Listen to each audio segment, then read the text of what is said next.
Welcome to Open Chair. I am Prakash Vasudevan, the digital era. There are many more topics that can go in depth. This is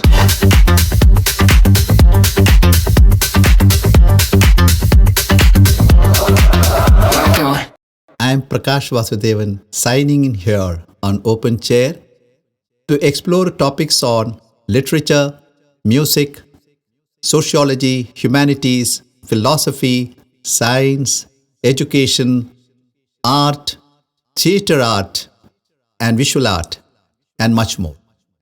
Congratulations to you. As you launch this channel, Open Chair, what would be its aim and objectives? Open Chair started with the aim of setting a platform for open discussions on the topics it deals with. It will provide an opportunity for the listeners to understand and learn more about the relevant topics. It will also have experts from different fields, specialized in their own respective fields, who would come in, give talks, have interactions. We may be holding interviews, also debates, which will bring out more insightful informations to the listeners. While I say that, the objectives are serving as a platform. It will become an open discussion, and therefore it will not restrict to bias on any topics, but throw open a very useful discussion which will help the listeners to think well. Their thought process will develop on those topics, and that will be a thought-provoking into various spectra of the topics that is being dealt with. While I say this open chair, while the objectives, it is going to give an opportunity for the listeners also, after hearing the talks or debates, to explore further on their own into various topics and subjects that are being dealt with.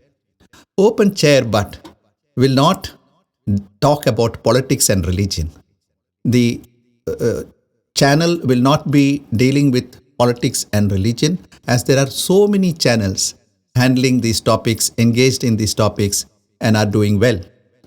As I said, there may be a reference about the word politics or religion in general context or a general note during the discussions or talks, but it will not hold any particular talks and discussions, specific talks and discussions on politics and religion.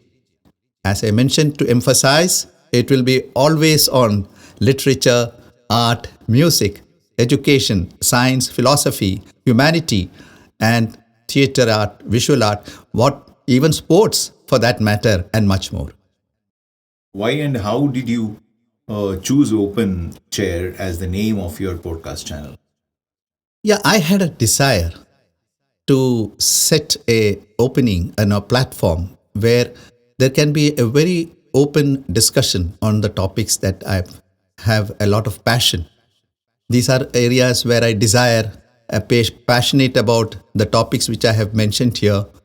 So I thought let there be an open discussion, and there can be opportunities with different views coming in, so that we can think from various perspectives.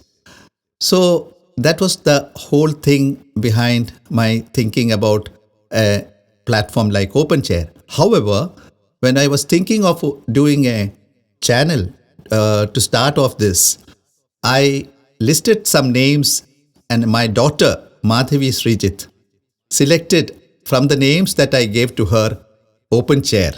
And then I found that it is in tandem with my concept. So I really appreciated that. And she assists me in editing my written contents, whichever I prepare. So let me thank her for her sincere support. What were the other factors that motivated you to start this channel? Besides my own desire, my own interest and passion to start a channel where we can discuss on these topics, my well-wishers and friends over the years have been motivating me to start a podcast channel. And taking it forward, my friend Goparaj Madhavan designed the logo, and extended the support on the technical and production front. May I thank all of them at this juncture for the sincere support they have given to me. I take this opportunity to convey to my dear listeners that do come forward always and listen to the podcast channel.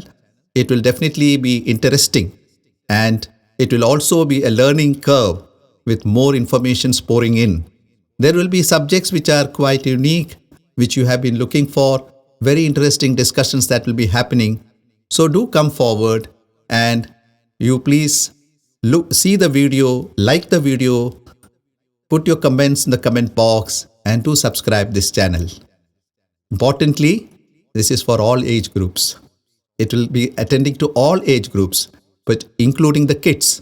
And as we go forward, there are going to be interesting programs for the kids as well. That sounds very good, Prakash. Congratulations on launching OpenChair. Today, on the launch episode of OpenChair, we explore a fascinating subject that takes us to the roots of human expression and storytelling, folklore literature. My question here is, why did you choose folklore literature as a very first topic for this platform? I found this very interesting because this goes to the very origin of literature. Folklore literature, as you know, is the very origin of literature.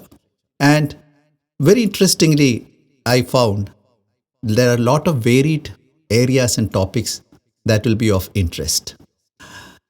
You see, the interesting thing is that in those days, it was only talking and storytelling and, communicating through actions and so on. Even before the written language had taken place, had come in existence, folklore literature was prevalent and had a strong presence in the society. So it was interesting for me to understand and go in depth into these topics as best as I could. Okay, that's nice. Before we go deeper, could you explain in simple terms what exactly folklore literature is? From the informations that I have gathered, I have understood that folklore literature is more of oral literature. It was talking and speaking. It was more of oral traditions. And as you look into the depth, it used to be like talking, and there had been storytelling, which developed eventually. And then there was music, there were poems, recitations, proverbs, and so on started developing into the cult of folklore literature, which was there across in terms of the culture of the given society. And every society was following this concept of folklore literature. Why do scholars often describe folklore literature as the foundation of all literature? Yes, because folklore literature was the origin. It has its roots before even the literature in terms of writing and literature in terms of modern literature took its shape. So folklore literature had various contributions in terms of communication, in terms of speaking to each other, in terms of taking forward a lot of myths, legends. And in those days, it was like singing about the heroes of those days in those lands, and that used to be carried on to people. And there were various such activities which even we can refer is those things besides these oral traditions were also inscribed in the form of cave art and monumental architecture. Long before books were written, how were stories, songs, and legends preserved and passed on from one generation to another? Yes, see, the whatever used to be developed over at the particular time, each time, that were carried by specialized people in the society.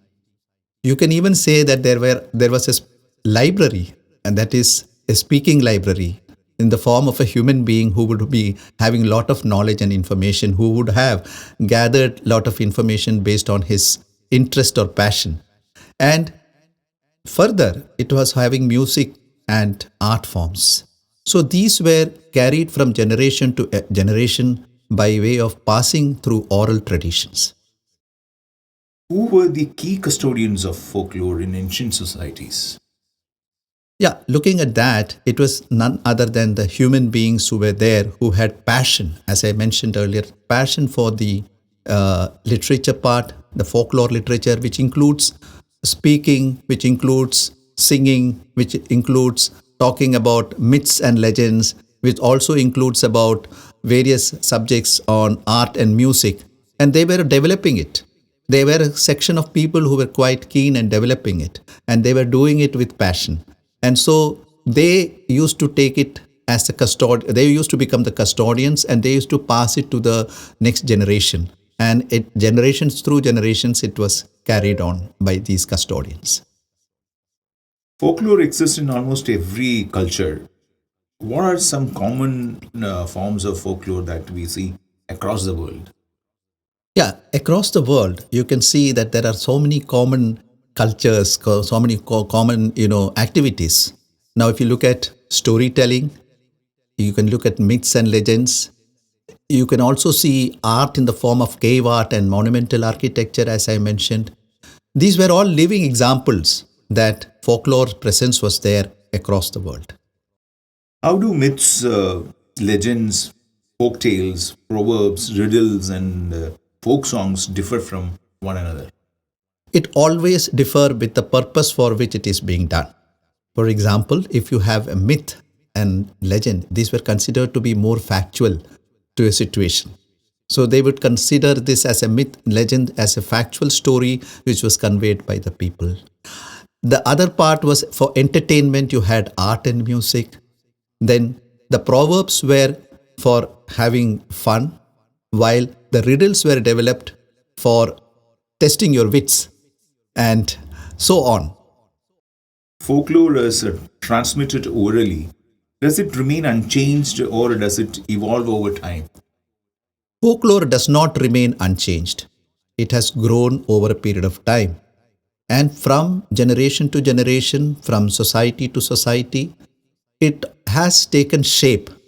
And each activity, whether it is storytelling, or whether it is a poem recital, or it is a myth or legend, or if it is something to do with music and music and art, it always depends upon to the audience to which you are going to convey it. So it varied from audience to audience. There was changes happening. It used to develop, it used to be improvised, it used to be modified in accordance to the required situation. Can you share some example of how folklore literature has influenced modern literature and storytelling? Yeah, folklore literature has certainly influenced the modern literature because, as I said, it is a foundation of the modern literature. And at the same time, if you look at various stories, even poems, developed over the period of time, entering into the modern literature, there had been myths and legends, there had been stories and poems that have been taken from the folklore literature, brought into the modern literature in such a way that it can suit the current or relevant circumstances. In today's digital age, do you think folklore is losing its relevance or it is finding new ways to survive?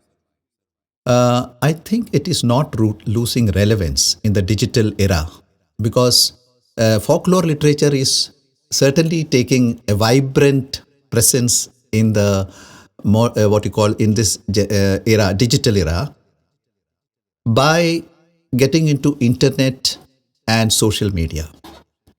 Today, the younger generation are very familiar with the internet and social media. And you can see that folklore literature has made or is making its presence, and therefore it is getting more attention into the global arena and reaching out to more and more people. What role does folklore play in preserving the identity, values, and traditions of a community? In fact, folklore literature or folklore as such is reflecting the situations existing in those times. And there have been very much enriching activities going on. And these things have basically helped in developing the cultures. And therefore, these cultures are important today because we even refer to those days happenings, we refer to those days incidents. And there we can see that it is a mirror of moral values, it is a mirror of rich traditions, which always have a big role in contributing a good society and developing a good society. And of course, the entertainment part has also played a big role in the formation of the modern art and the modern music systems. Do you think younger generations are sufficiently exposed to folklore traditions today? In fact, I think yes. To some extent, I think yes. Though the storytelling and recitals are reducing from the elder generation to the younger generation these days, the younger generation, I think, are using the digital media to get across to these things. There are so many modern digital systems that have come, whether it is internet, whether it is social media, even I believe the video games at times give some exposure, videos give some exposure to the subjects on folklore. What topics related to folklore can listeners expect in future open chair sessions? See, we have just touched upon some of the very basic parts today in the discussion. There are many more topics that can go in depth. We have to look at the scope of developing folklore into the educational system and cultural organization. We have to also ascertain whether the disappearing folklore activities or subjects can be documented, how best it can be documented. We also have to see that there is a research going on into the subjects so that there can be more and more involvement of folklore literature. And last but not the least, how folklore literature can coexist with the modern literature. These are the topics, some of the topics. There are many much more topics that can be taken up. And I believe that Open Chair will serve an opportunity by bringing in experts who can provide more deeper information on these subjects. What are some of the most interesting discoveries you made while exploring the subject?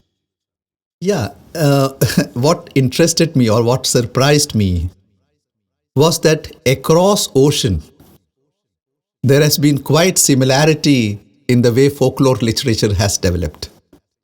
You can see storytelling, you can see poem recitals, you can see art and music and so on. And somewhere in some areas, including the proverbs and riddles, they are more or less the same across the oceans.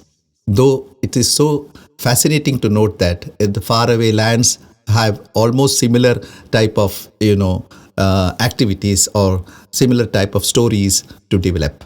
So that has really fascinated me and surprised me. And finally, why should an ordinary listener take an interest in folklore literature? Yes, see, every ordinary listener has always a personal attachment to literature. Knowingly or unknowingly, there is an attachment to literature, to art, to storytelling, and so on. There can be no one, I believe, who would have not heard stories in their young days. And they would have developed into stories. People go out and watch movies. So there are a lot of cultural interests in every human being. Now, when you refer it to folklore literature, you come to know the roots of your literature, also your communication, how your communication started, how were your communication, how did your communication develop, and what are the fascinating add-ons and decorations that have happened in each of these sectors. So for an ordinary listener, it will become an enriching knowledge and a learning curve. And moreover, they get the chance to hear from several experts in the field on different divergent subjects of folklore, as well as different views, and they also therefore get an opportunity to learn and understand, and if required, they also get the opportunity to explore further on their own on these subjects. So I feel it will be quite enriching, very enriching for the listeners. That's very nice, Mr. Prakash. Thank you so much for sharing these valuable insights Thank you. on folklore literature. Hope to see you with more and more interesting subjects and more interesting, deeper inputs of folklore literature. Thank you so much. Thank you very much. Thank you very much for this interesting discussion. And let me tell all the listeners that this is just a beginning, and we are going to go forward again and again and soon come up with very interesting topics. Again, we will be meeting up soon on folklore literature with experts who may come in for discussions, and it will enrich each one of us into the spectra of folklore literature. I request each one of you, come forward, look and see the video, enjoy the video, give your likes to the video. Also, give your comments in the comment box. It's interactive discussion that we are having. And also do not forget to subscribe this channel and support this channel as we go forward. Look forward to see you all soon again. I am Prakash Vasudevan signing off here from Open Chair, Converge with Prakash Vasudevan.